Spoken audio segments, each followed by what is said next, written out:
Então, irmãos, como eu falei no outro vídeo, dando continuidade ao que eu falei no outro vídeo, tudo que veio sobre a minha vida foi necessário para que eu crescesse em todas as áreas da minha vida, porque a dor, o sofrimento, tudo que eu enfrentei, ele trouxe crescimento para a minha vida, que antes eu não entendia, mas hoje eu consigo olhar para trás e ver o quanto eu cresci na área espiritual, na minha vida financeira, na minha vida sentimental, em todas as áreas, como mãe, como mulher, e eu sei que eu preciso ainda melhorar muito.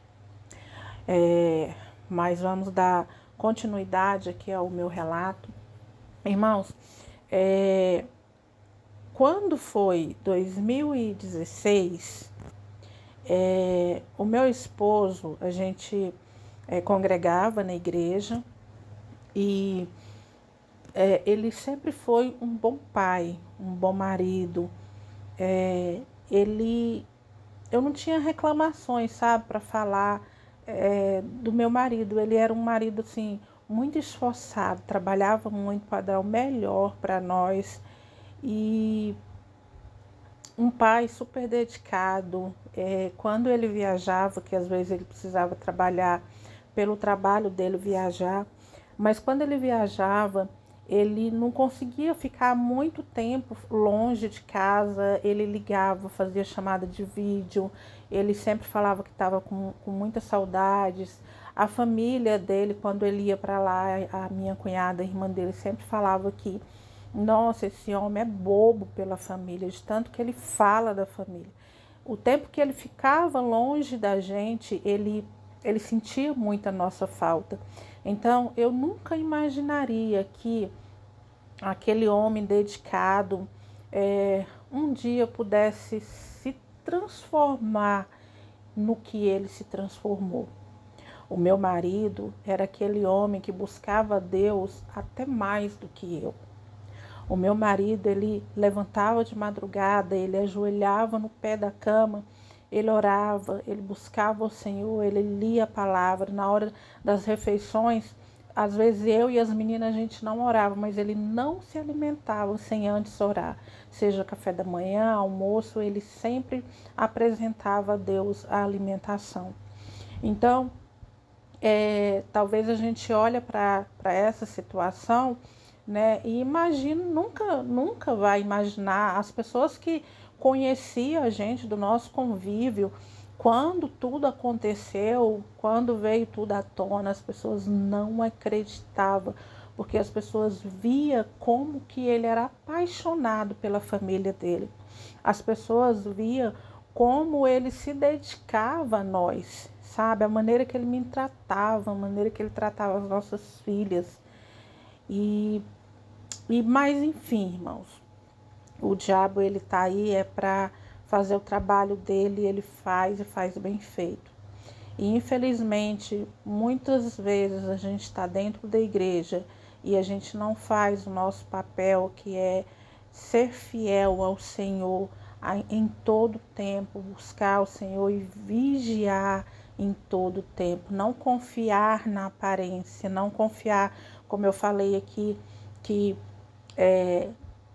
pelas atitudes dele eu jamais imaginaria, pelas atitudes dele as pessoas de fora jamais imaginaria, né? Então, assim, a gente não acreditava que um dia isso poderia acontecer. E aí, quando eu falo que é confiar na aparência, é confiar ali no que é tocável, né?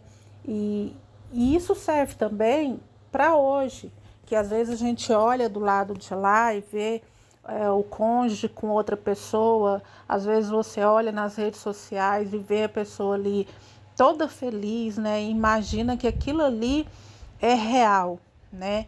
E não é. E não é. O diabo tenta enganar a gente pela aparência, que o outro lado lá é mar de rosas. E não é, né, meus irmãos? tirando por tudo isso que eu acabei de citar, que aqui em casa, se olhasse para a nossa convivência, ninguém diria que um dia meu marido ia ter coragem de fazer o que fez, né? E hoje eu falo que eu contribuí muito, como eu errei, irmãos. O diabo, irmãos, ele trabalha na mente do marido para deixar eles do jeito que ele deixa, mas ele também trabalha na nossa mente. Ele trabalha ali de um lado, mas ele também trabalha do outro lado. Ele trabalha ali com a amante, com o nosso marido, e nas nossas vidas também. Sabe? Por isso a gente precisa muito se apegar ao Senhor, por isso a gente precisa muito ter muita sabedoria, e essa sabedoria a gente só adquire buscando ao Senhor. Mas não é buscando ao Senhor apenas para ter aquilo que a gente quer, é buscando ao Senhor de verdade, sabe? Hoje eu entendo isso. Então, quando foi ali no ano de 2016, o meu esposo, foi a primeira vez que aconteceu a primeira traição. Ele já tinha viajado outras vezes para casa do meu sogro, do pai dele, né? E ali no mês de junho de 2016, ele disse que o pai estava doente, que ele precisaria ir visitar o pai. Mas ali eu percebi que o meu marido já estava se transformando. Ali eu vi que já havia pequenas mudanças, mas havia mudança. E quando chegou ali a data dele viajar, eu não acreditava que ele ia. Eu pensava, eu sentia que algo estava estranho, mas eu não conseguia saber o que era, mas eu sentia. A gente sente, a mulher ela sente quando tem algo estranho. E ali a gente continuou indo para a igreja. Ele ia viajar, era num sábado à noite, e naquele sábado tinha batismo, né, na igreja que a gente congregava. E aí a gente foi durante o dia, o pastor tinha alugado uma chácara para a gente passar o dia, e a gente foi para essa chácara, e à noite a viagem dele estava compra para ele viajar à noite. E ali eu passei o dia inteiro angustiada, com o peito ali apertado, sabe, aquela angústia em relação àquela viagem. Eu sentia que algo estava errado, mas eu não conseguia decifrar. Eu orava, mas eu não conseguia saber o motivo que eu estava daquele jeito. E ele foi, e quando ele foi, ele chegou lá na cidade, ele ligou, falou comigo, falou com as meninas, mas em seguida você não conseguia mais falar com meu marido. Eu ligava, eu mandava uma mensagem, ele não respondia, e quando eu consegui falar com ele, eu lembro que no outro dia lá que ele chegou na cidade, eu não conseguia falar com ele, mandei mensagem para minha cunhada, e ela falou que ele tinha saído, mas que quando chegasse ia falar para ele que eu tinha ligado. E quando foi mais ou menos umas 10 e quase 11 horas da noite, foi o horário que ele veio me responder, me retornou. E ali ele gaguejava, ele estava diferente. Ele estava diferente no celular, com pressa de desligar o telefone. Ele não quis muita conversa comigo, enfim. E durante essa viagem dele toda foi desse jeito. Ele ficou uma semana para lá. Quando ele veio embora, né, ele chegou e também ele chegou diferente. E eu fui abraçar ele, ele chegou, era de manhã cedinho, né? Eu fui abraçar ele e eu senti que estava frio, que ele estava diferente. E aí ele veio para o nosso quarto e ele ali triste, meio abatido.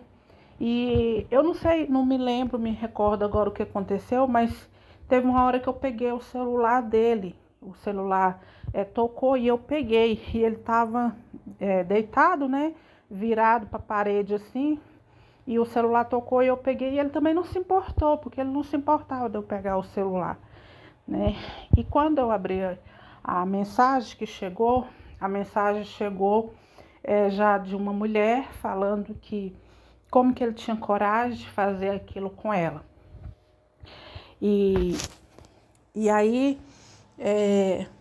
eu perguntei para ele quem era aquela mulher, ele disse que era uma amiga do passado, né? E eu perguntei do que se tratava e ele não quis falar, mas logo em seguida foi chegando outra mensagem dela falando que ele tinha ficado com ela, que ele tinha prometido largar a gente e assumir ela, ficar com ela, e ele veio embora e nem deu satisfação para ela. Quando ela procurou ele lá na cidade, a notícia que ela teve é que ele veio embora e nem satisfação ele deu para ela. Ali eu fiquei muito nervosa, eu queria saber quem era aquela mulher. E, enfim, a gente brigou, a gente discutiu. Ali ele pegou e foi pro trabalho dele. E eu deixei ele para lá, ele passou o dia todo para lá. E à tarde, o horário dele chegar, ele não chegava. E eu fui atrás dele lá no trabalho, lá na casa. E era uma casa que a gente alugava para ele trabalhar. E ele falou para mim que queria pensar, que estava muito triste com tudo que ele fez, que ele não queria ter feito aquilo e que ele queria ficar aquela noite lá, que ele queria pensar e refletir em tudo que ele fez, porque eu não merecia isso, ele amava a família dele. Enfim, irmãos, ele dormiu para lá essa noite e quando foi no outro dia ele chegou, e aí ele já chegou da mesma forma que ele tratava a gente antes. Ele chegou, ele pediu perdão, ele falou que nunca mais ia fazer aquilo, que ele queria, que ele amava a família dele, que foi um laço, que ele caiu, que ele não deveria nem ter ido lá naquela cidade. E ele me contou tudo como que aconteceu, que foi através do Facebook, que essa menina apareceu, era uma amiga de infância, e eles começaram a conversar através do Facebook, e aí ele contou desde que aconteceu tudo no início, né? Que ele foi para lá para encontrar ela, né? Essas coisas. E, enfim, me pediu perdão e a vida continuou, a gente continuou. Mas depois desse dia, meu marido, ele continuou sim sendo um bom marido, um bom pai, mas tinha algo diferente. Então, quando chegou em junho de 2017, a gente tinha uma viagem programada. Na verdade, em dezembro de 2016, quando ele foi para a cidade dele, foi em junho de 2016 que aconteceu tudo isso. Em dezembro de 2016 ainda, a gente tinha um casamento na cidade, lá onde o pai dele mora, né? E a gente teve que viajar da cidade que eu moro para lá, para onde os pais dele moram, 1.200 quilômetros, e tinha um casamento, né, de um familiar em que a gente ia participar. Então, eu sabia que eu ia ter que enfrentar aquela situação. E a gente foi, né, e eu cheguei a encontrar essa pessoa no supermercado, mas ele não cumprimentou, ele passou e fingiu que nem viu a pessoa. A gente estava no supermercado na cidade, lá na cidade do pai dele, e essa pessoa apareceu e ele fingiu que nem viu. E enfim, a viagem foi muito boa, a gente foi no casamento, ele me tratou super bem, estava tudo bem. A gente foi, passeou, voltou. Quando foi em julho de 2017, a gente tinha a viagem programada para lá de novo. Era uma viagem para reunir toda a família dele na fazenda da irmã dele. E no início de 2017, irmãos, o meu marido estava diferente. Lá para o mês de abril, era saídas diferentes, sabe? Era horário que ele saía e não dava satisfação, ou às vezes ele Ele ligava, falava que ia ter que entregar uma encomenda para o cliente, e daquela encomenda ele chegava em casa muito tarde, e às vezes eu pegava meu marido chorando aqui no nosso quarto, ele me abraçava e ele chorava, e era aquela angústia. Às vezes ele ainda continuava ainda orando, ele ajoelhava no pé da cama e ele chorava muito, e eu não entendia o porquê daquela angústia, sabe? E ele estava totalmente perturbado. Quando foi no mês de julho, que era a nossa viagem de férias, tudo programado, ele falou para mim que ele teria que ir na frente, porque ele tinha que passar antes nos clientes em outra cidade aqui próximo para poder entregar umas encomendas para esses clientes. Ele ia no carro na frente e eu ia com as crianças no ônibus atrás. E, irmãos, essa viagem foi assim terrível para mim, porque quando eu cheguei naquela cidade, ele já estava lá, né? Ele foi 2 dias antes de mim. E quando eu cheguei, ele já estava lá, e eu não reconhecia mais aquele homem. Eu cheguei a ligar para minha filha aqui e falar que eu queria vir embora, eu não queria ficar lá. Ele me tratava mal, ele me repudiava, ele me ignorava, ele me tratava mal na frente dos familiares dele.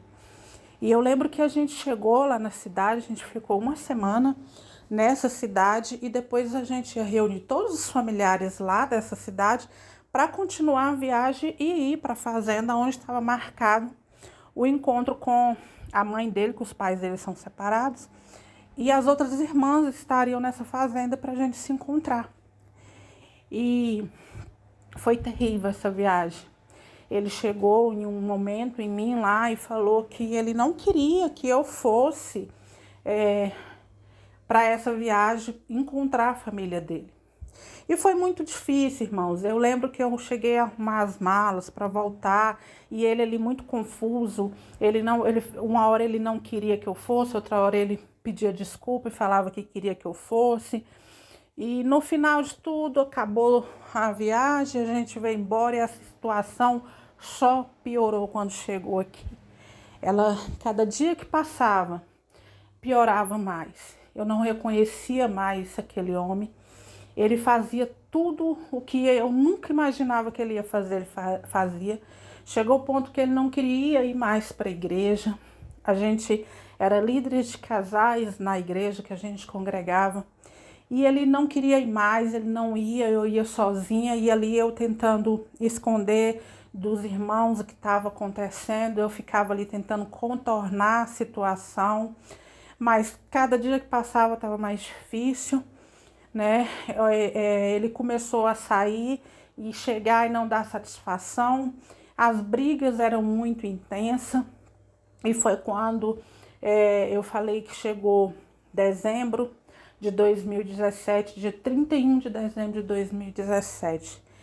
Era a festa, a gente estava organizando, eu fazendo alguns assados aqui em casa para levar para a ceia, que ia ser na igreja. A minha família estava aqui em casa, algumas pessoas da minha família iam passar na igreja comigo lá com a gente.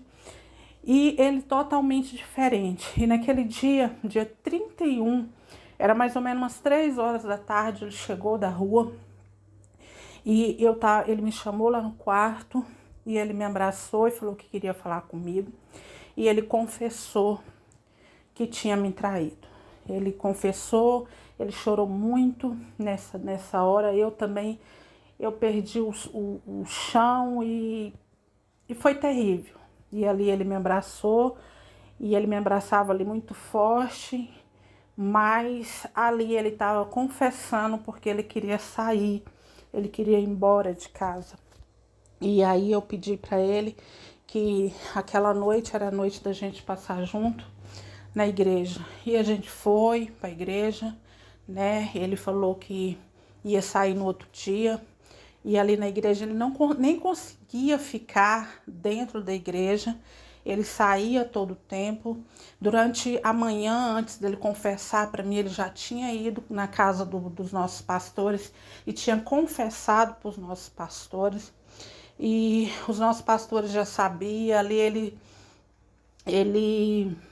os pastores veio, abraçou a gente, orou com a gente, mas ele não conseguia ficar ali dentro da igreja. Ele saía todo o tempo, né? Na hora dos fogos, ele sumiu, depois ele voltou totalmente perturbado.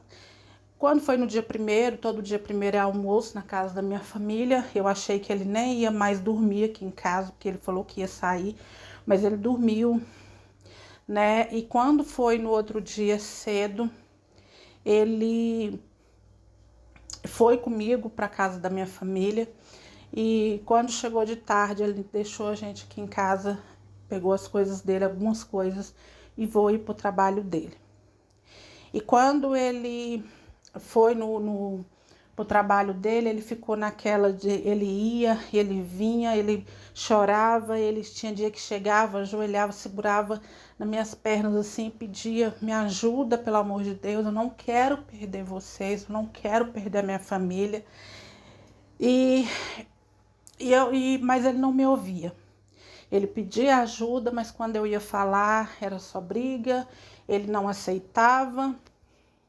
Então, irmãos, ali naquele mês de janeiro, no início do ano de 2018, as humilhações elas só aumentaram, o repúdio, o desespero, a minha falta de sabedoria. Eu errei muito, eu não sabia lidar com aquela situação, então eu fazia tudo que o diabo queria que eu fizesse, eu fazia. Totalmente cega, porque o diabo cegou meu esposo, mas eu também estava cega. E perdida, totalmente perdida. Ninguém sabia me dar uma luz, né? A igreja que eu congregava, os pastores, até pediu para ele me deixar, porque eu estava sofrendo muito, e os pastores falaram que era melhor ele separar, ele ir embora mesmo, porque ele estava me fazendo sofrer muito. Eles viam meu sofrimento, eu não comia, eu não tinha vontade de trabalhar, eu não tinha vontade de fazer nada. Em menos de um mês, eu perdi 12 quilos, porque a comida não descia. Tinha dias que eu estava tão fraca que eu sabe o que é ser? Ir ali na cozinha e pegar a comida e empurrar a comida na marra com a água para a comida descer, porque você sabia que você precisava ficar forte ali para poder cuidar dos seus filhos. E era assim que eu fazia. Eu não tinha vontade de comer, eu não tinha vontade de fazer nada. Eu tomava remédios para poder dormir, porque quando eu estava dormindo era o momento em que eu não lembrava de nada, né? Era um momento de descanso. E quando eu acordava, eu lembrava que eu estava no meio daquele pesadelo, que eu estava vivendo tudo aquilo. Foi terrível, foi terrível. Mas eu vou continuar em um outro vídeo, irmãos. Eu quero sim contar todos os detalhes, porque eu sei que o meu testemunho vai ser para a honra e glória do nome do Senhor Jesus. E vai servir de edificação para a vida de muitas pessoas, eu creio. Mas aqui eu preciso parar, porque senão o vídeo ele fica muito longo e nem consigo subir ele aqui no canal. Vou continuar no próximo vídeo.